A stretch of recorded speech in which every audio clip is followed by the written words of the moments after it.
Hey guys, Marissa here with more of your Nintendo news. Alright, let's get right into it. Popular smartphone title Fire Emblem Heroes received a spring-themed event starting on March 30th.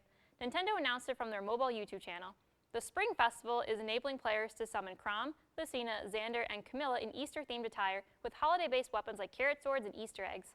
A special spring prologue story is now available, and then players have to defeat these 4 characters. This event will run until April 13th or 14th, depending on the region you live in. In the meantime, a trailer for the event can be seen on YouTube, because nothing says springtime like warriors wearing bunny ears. Indie title anew, The Distant Light recently met its $35,000 Kickstarter goal and will now be ported to the Nintendo Switch. The game was developed by Steve Copeland and Jeff Spoonhauer, who also worked on BioShock, Borderlands, and Uncharted, and influenced by Metroid, Cave Story, and Dark Souls. There's currently no word on when the game will arrive in the Switch eShop. In the meantime, another indie title, the original Metal Slug, was released onto the Switch eShop during the last week of March, following the demo of Metal Slug 3, with pricing much cheaper than the original AES cartridge.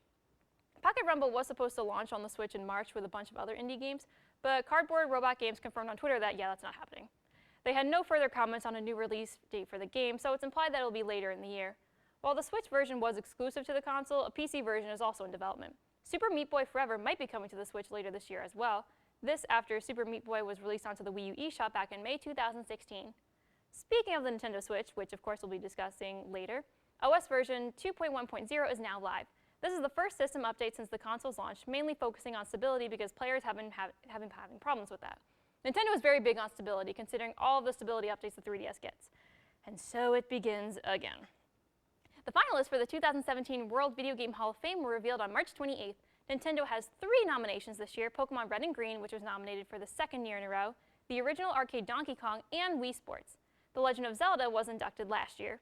Other nominees for this year include Final Fantasy VII, Halo Combat Evolved, Mortal Kombat, Myst, Portal, Resident Evil, Street Fighter II, Tomb Raider, and for some reason, Microsoft Windows Solitaire.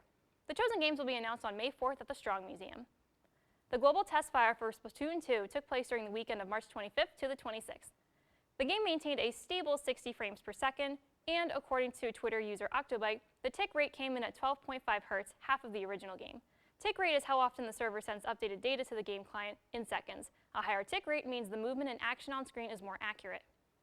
That's all for Nintendo news. Tune in every week for updates on all things Nintendo. We have to take another short break, but we'll be back in a flash.